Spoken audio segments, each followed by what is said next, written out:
तो कल मैंने मेंडल का एक पार्ट खत्म किया और मैंने आपको बताया कि मेंडल ने कुछ स्पेशल क्रॉस भी कराए। जैसे मैंने आपको बताया कि बैक क्रॉस में दो संभावनाएं हैं, एक है आउट क्रॉस और एक है टेस्ट क्रॉस।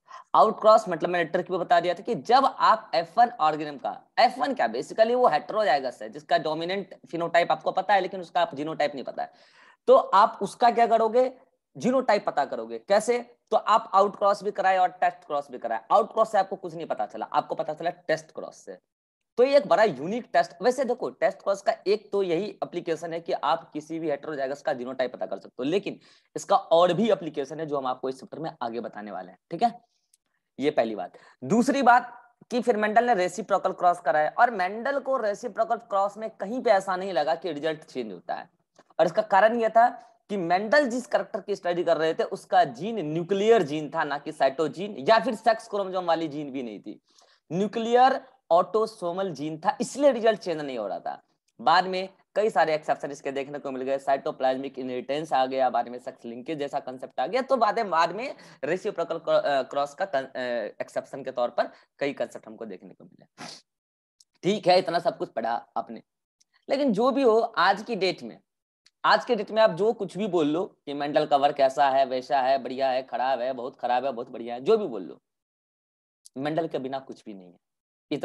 इतना तो मैं कह सकता हूं आपको कि मेंडल के बिना जेनेटिक्स, मैंने उस दिन भी बोला था, जस्ट एक इमेजिनेशन है, एक कल्पना है जो कभी पूरा नहीं हो सकता है।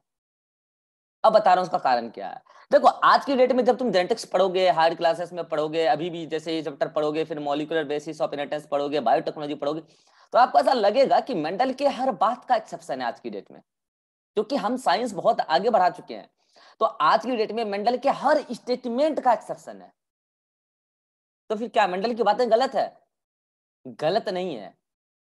बेसिकली वो जो काम किए थे वो साइंटिस्ट नहीं थे, वो एक पर्टिकुलर टाइप के ऑर्गेन पे काम किए थे और एक बहुत बड़ा कंक्लूजन दे दिए थे।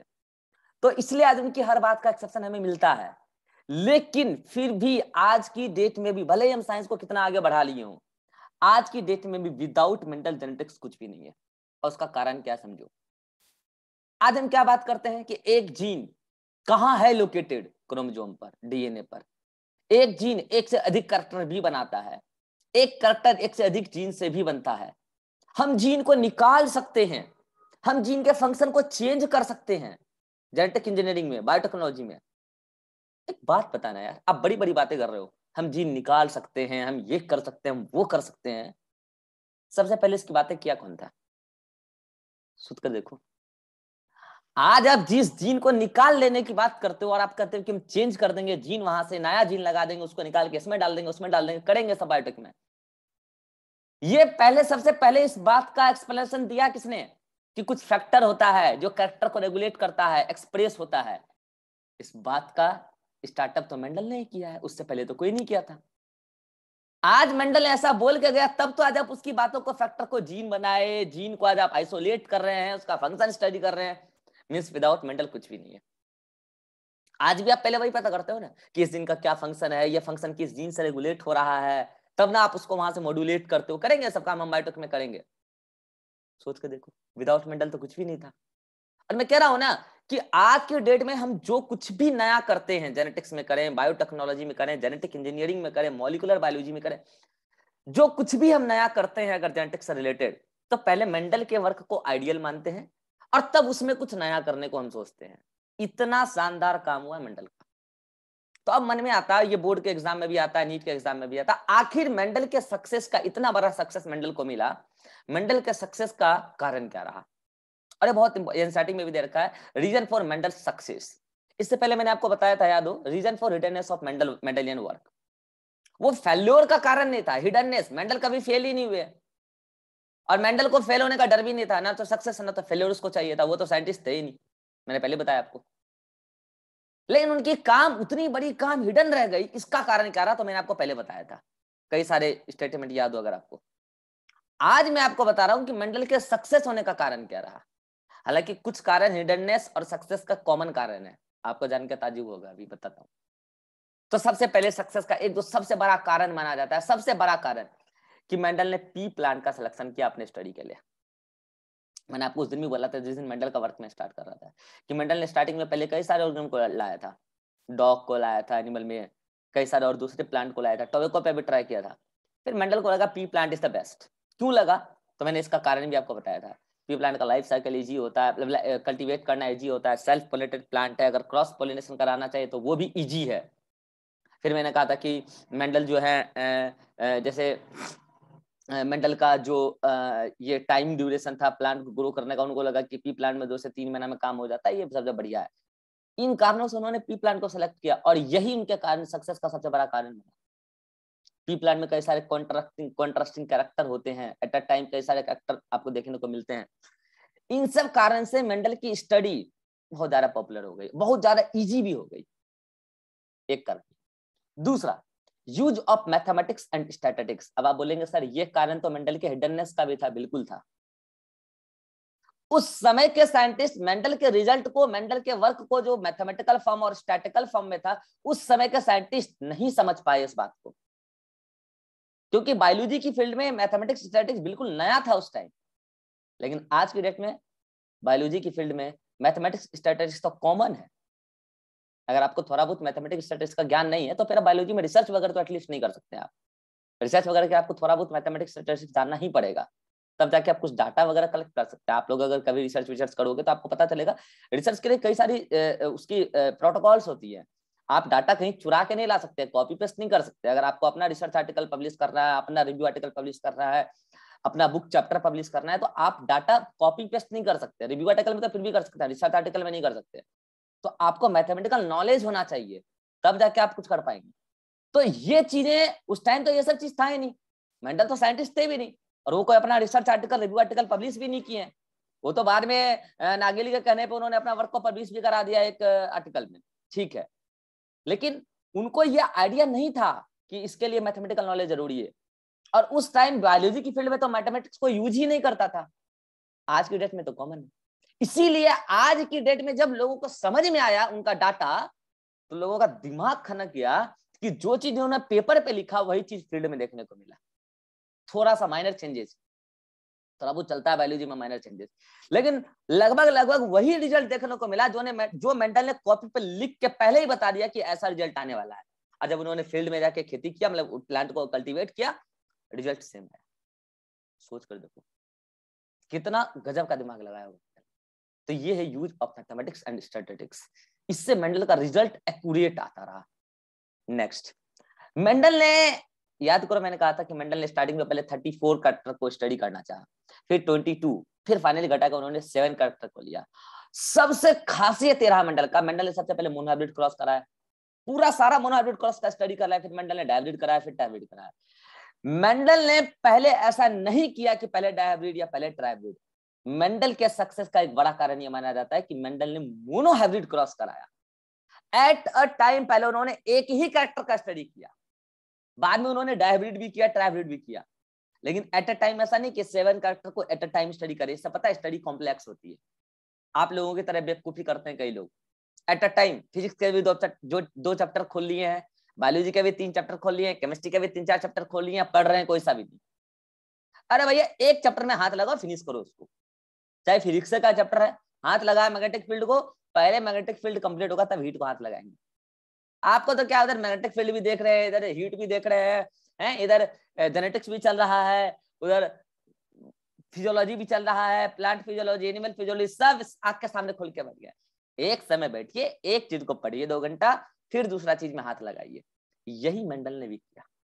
उन्होंने डिसाइड कर लिया कि हमको इस महीना फ्लावर कलर के बारे में स्टडी करना है, तो पहले उसका पूरा रिजल्ट हम निकाल लेंगे, तब जाके दूसरा कैरेक्टर पे ध्यान लगाएंगे। ये मेंडल का स्मार्टेस्ट देखो कि without scientific idea, without scientific experience कितना बड़ा काम करके चले गए, सोच कर देखो। और आज इसके लिए हम लोग ट्रेनिंग लेते हैं कि कैसे साइंटिस्ट बने, कैसे रिसर्च करें, इसके लिए ट्रेनिंग मिलता है, इसके लिए क्लासेस लगती है, तब जाके हमें समझ में आता है कि रिसर्च आर्टिकल कैसे पब्लिश होता है, रिव्यू आर्टिकल कैसे पब्लिश होता है, कैसे लोग रिसर्च करते हैं, क्या क्वालिफिकेशन। भाई साहब वो तो बैचलर डिग्री लेकर करके चला गया यार, सोच कर देखो कितना बड़ा इंस्पिरेशन है। ये है मेंडल की खासियत। Next, use of pure parent for crosses. पता है ये जो मेंडल टेक्निक का याद करो, पहला स्टेप कि उन्होंने पहले प्योर पेरेंट को कलेक्ट किया बाय सेल्फिंग, याद करो, ये मंडल की खास, उन्होंने अपनी प्रोसेस को स्टार्ट ही किया प्योर पेरेंट से, प्योर पेरेंट, फिर F1 आया, फिर F2 आया। ये चीजें मंडल की बड़ी सबसे यूनिक थी। बोलो क्यों? जब उन्होंने प्योर पेरेंट ले लिया तो उसका फिनोटाइप जीनोटाइप दोनों मंडल को पता था। अब आगे क्या रिजल्ट आएगा तभी तो वो मैथमेटिकली लिख लेते थे, हम आप नहीं लिख सोच पा रहे थे उस टाइम, मतलब उस टाइम के साइंटिस्ट सोच ही नहीं पा रहे थे कि इसका जीनोटाइप क्या होगा, इसका फिनोटाइप, किसी को आइडिया नहीं था। मेंडल ने दिमाग ही कुछ अलग लगाया कि हम एक काम करते हैं, पहले प्योर लेते हैं और प्योर से जो हमें आएगा F1, फिर हम उससे उसका जीनोटाइप डिसाइड करेंगे। फिर उसके लिए उन्होंने टेस्ट क्रॉस और वो आउट क्रॉस दोनों करा, टेस्ट क्रॉस से पता भी चला। फिर F2, ये चीजें मेंडल की सबसे यूनिक थी, प्योर पेरेंट का। देन एक जो सबसे बड़ा खासियत था मेंडल की, quantitative analysis of qualitative characters. इस बात को समझिए, पहले आप इस वर्ड को हाईलाइट कीजिए कि व्हाट इज क्वालिटेटिव कैरेक्टर। बच्चे मैं आपको पहले भी बता चुका हूं, कैरेक्टर दो प्रकार के होते हैं, एक होता है क्वांटिटेटिव कैरेक्टर, क्वांटिटेटिव कैरेक्टर, और एक होता है क्वालिटेटिव कैरेक्टर। इन दोनों में क्या फर्क है समझिएगा ध्यान से। यहां क्वांटिटी, एक्चुअली आपको मैंने पहले भी बोला है कि कोई भी कैरेक्टर किससे बनता है, बताना जरा। कोई भी कैरेक्टर प्रोटीन से बनता है, एक्सप्रेशन जो आता है प्रोटीन से आता है, एंजाइम से आता है, याद करो फर्स्ट लेक्चर। तो अगर कोई भी प्रोटीन बना, अगर ऐसा है कि ज्यादा प्रोटीन बनेगा तो ज्यादा एक्सप्रेशन आएगा, ज्यादा बढ़िया फॉर्म आएगा कैरेक्टर का, तो इसका मतलब क्वांटिटी ऑफ प्रोटीन पे डिपेंड करता है कैरेक्टर का expression. That character is known as quantitative character. और अगर ऐसा है कि कैरेक्टर की जो एक्सप्रेशन है उसका कौन सा फॉर्म आएगा, इससे कोई मतलब नहीं है कि प्रोटीन कितना बना, प्रोटीन बना यही अपने आप में काफी है, ज्यादा बना कम बना, थोड़ा कम थोड़ा ज्यादा, इससे कोई फर्क नहीं पड़ता, प्रोटीन बना यही सफिशियंट है। बन गया ना, कैरेक्टर आएगा, और जितना आना उतना आएगा। बन गया मतलब आएगा, नहीं बना तो नहीं बनने का अलग फॉर्म है, तो वो वाला फॉर्म आएगा। अब बन गया तो जो एक फॉर्म है वो फॉर्म आएगा। इसका मतलब यहाँ पे प्रोटीन की क्वांटिटी डिसाइड नहीं करती है कैरेक्टर का कौन सा फॉर्म आएगा, प्रोटीन की प्रेजेंस और अब्सेंस ही केवल डिसाइड कर देती है कि कौन सा कैरेक्टर आएगा, कौन सा कैरेक्टर का फॉर्म आएगा। But this particular character is called as qualitative character. Number of मतलब कि quantity of protein doesn't decide the form of character, this is called as qualitative character. अब मुझे एक बात बताओ कि प्रोटीन जो बनाता है वो कौन बनाता है, जीन। जीन क्या है, एलील, एक तरीके से एलील बोलो। अब मुझे एक बात बताना कि जीन का दो फॉर्म होता है, एलील में भी डोमिनेंट और रिसेसिव। तो मुझे बताना जो प्रोटीन बनाने का काम करता है कौन करता है, डोमिनेंट और रिसेसिव? डोमिनेंट। तो अगर ऐसा है कि क्वांटिटेटिव कैरेक्टर में ज्यादा प्रोटीन तो ज्यादा बढ़िया फॉर्म कैरेक्टर का, तो मुझे बताओ इसका मतलब यहाँ पे नंबर ऑफ डोमिनेंट एलील से कैरेक्टर का फॉर्म डिसाइड हो रहा है कि नहीं हो रहा है? क्योंकि डोमिनेंट एलील ज्यादा है तो प्रोटीन ज्यादा। This character is called as quantitative character. और यहाँ पे क्या है, कितना भी डोमिनेंट एलील आ जाए, एक आए दो आए तीन, कोई फर्क नहीं पड़ता, कितना भी डोमिनेंट एलील आ जाए, एक भी डोमिनेंट एलील आएगा तो कैरेक्टर का वही फॉर्म बनेगा, क्योंकि डोमिनेंट आ गया मतलब प्रोटीन बनना। मैंने पहले बोला प्रोटीन ज्यादा कम से मैटर नहीं करता, यहाँ बन गया ना, अब उसी अपने वही अपने आप में सफिशिएंट है। तो इसका मतलब यहाँ पे नंबर ऑफ डोमिनेंट एलील से कैरेक्टर का कौन सा फॉर्म आएगा डिसाइड नहीं होता है, बस डोमिनेंट एलील आया यही सफिशिएंट है, दो आया तीन आया क्या है उससे मतलब नहीं है। इसका मतलब this is the qualitative character. जो मैंने बोला उसका एक्सप्लेनेशन मैंने यहाँ लिख भी दिया है। माइक बंद करो, किसका ऑन है? फॉर एग्जाम्पल जैसे मैं एक कैरेक्टर ले रहा हूँ, capital T capital T capital T small T. अगर कैपिटल टी स्मॉल टी से, फॉर एग्जाम्पल मैं कह रहा हूँ, हालांकि हाइट तो एक क्वालिटेटिव कैरेक्टर है। फॉर एग्जाम्पल कि अगर कैपिटल टी और कैपिटल टी स्मॉल टी से, इससे आ रहा है 10 फीट का हाइट किसी भी ऑर्गन में, फॉर एग्जाम्पल मैं बता रहा हूँ, और इससे आ रहा है 5 फीट का हाइट, तो बताओ इस पर्टिकुलर दो अलग अलग फॉर्म को देख के आप क्या बोलोगे, ये कैरेक्टर जो भी कैरेक्टर है ये क्वांटिटेटिव है या क्वालिटेटिव है? क्वांटिटेटिव क्वांटिटेटिव है। नंबर ऑफ डोमिनेंट एलील ज्यादा है, क्वालिटेटिव होगा कैरेक्टर का सर। फॉर्म बढ़िया है। Quantitative, number of dominant allele ज्यादा है तो कैरेक्टर का फॉर्म ज्यादा है, और नंबर ऑफ डोमिनेंट एलील कम है तो कैरेक्टर का फॉर्म कम है। इसका मतलब कैरेक्टर का form, expression number of dominant allele पर डिपेंड कर रहा है, क्वांटिटी ऑफ प्रोटीन पे डिपेंड कर रहा है, इसीलिए ये क्वांटिटेटिव कैरेक्टर है। कितनों को समझ में आता है? ये क्वांटिटेटिव कैरेक्टर है। फॉर एग्जाम्पल, अरे भाई कितनों का, हाँ, फॉर एग्जाम्पल मैं उसी कैरेक्टर को दूसरे ऑर्गन में देख रहा हूं, फॉर एग्जाम्पल, और मैं लिख रहा हूं capital T capital T capital T small two, और मैं कहता हूं कैपिटल टी आया तो भी 10 फीट हाइट ही आया, कैपिटल टी स्मॉल टी आया तो भी 10 फीट हाइट ही आया। तो मुझे बताओ आप कैरेक्टर के इस फॉर्म को देखकर क्या बोलेंगे कि ये कैरेक्टर क्वालिटेटिव है या क्वांटिटेटिव? क्वालिटेटिव। इसका मतलब ये 10 फीट आने के लिए एक कैपिटल टी ही सफिशिएंट है। सर लैग हो रहा है। और किसी का लैग हो रहा है? हाथ खड़ा करना। अरे भाई किसका किसका लैग हो रहा है?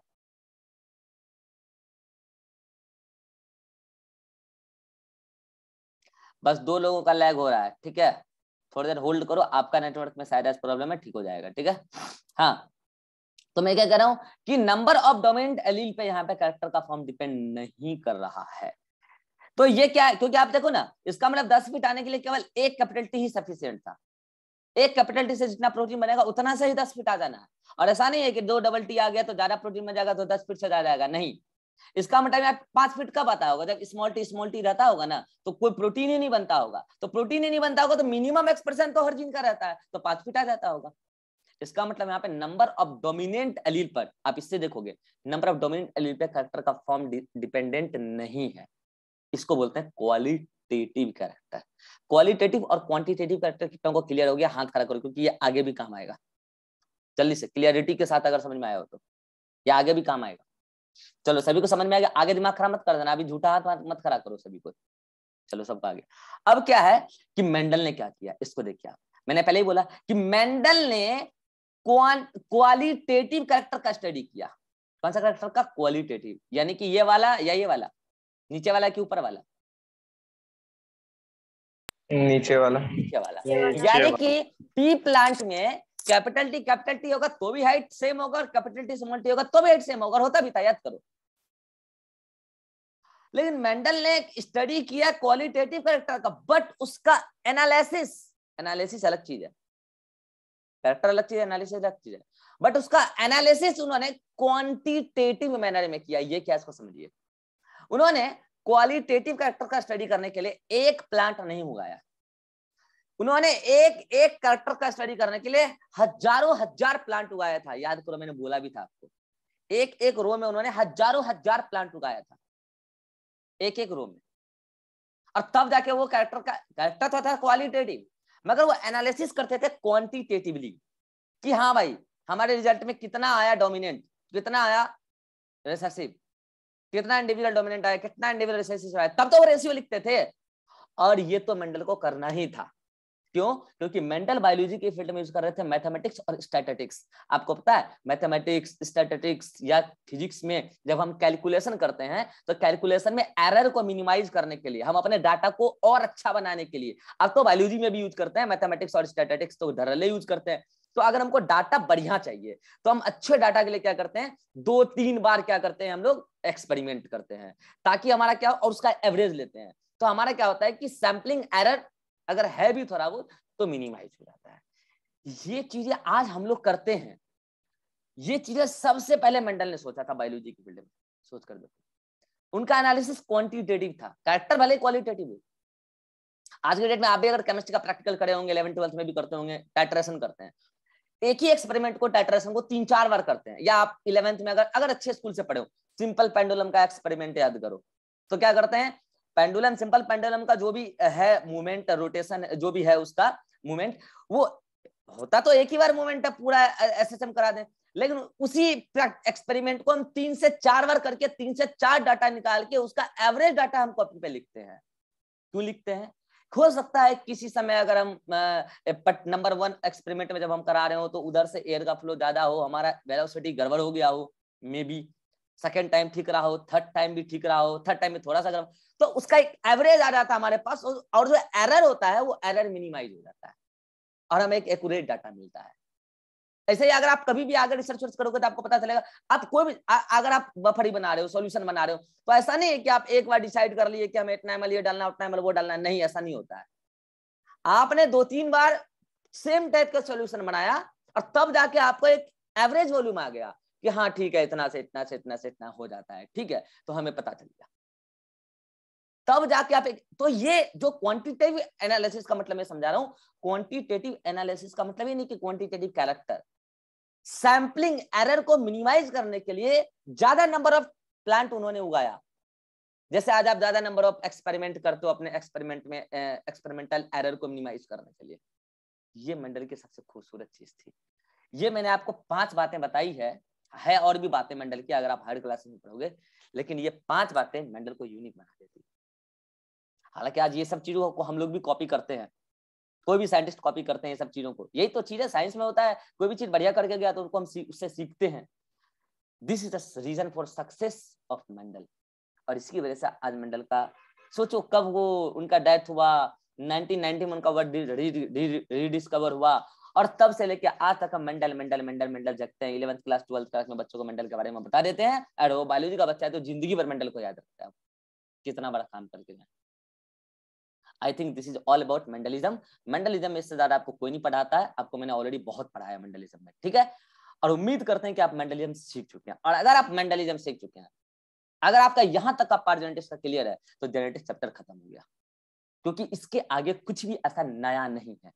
अगर आपको यहां तक आया है समझ में, तो आगे 101% आएगा, कोई काट नहीं सकता। अगर यहां तक नहीं आया है तो मैं आपको लिख के दे देता हूं कि सरस्वती भी उतर जाएगी ना साक्षात अपने हाथ से पढ़ाने के लिए, तो आपको नहीं समझा सकती। अगर आपको मेंडलिज्म नहीं आता है तो आपको नॉन मेंडलिज्म, वो सॉरी पोस्ट मेंडलिज्म आ ही नहीं सकता है, सरस्वती भी आके नहीं पढ़ा पाएगी, क्योंकि पोस्ट मेंडलिज्म में मेंडल के वर्क को ही हम लोगों ने मॉडिफाई किया, हम लोगों ने मतलब साइंटिफिक कम्युनिटी ने मॉडिफाई किया है, ठीक है। चलिए, this is all about Mendelism. अब हम स्टार्ट करते हैं पोस्ट मेंडलिज्म। अगर यहां तक में किसी को कोई डाउट है तो आप पूछ सकते हैं। हाँ Abhishek. No sir. Rajeshwari. No sir. Ribha. No sir. Srishti. No sir. Vivek. No sir. हाँ चलिए, अगले मीटिंग में मिलिए, यहाँ तक पढ़ लीजिए जल्दी से।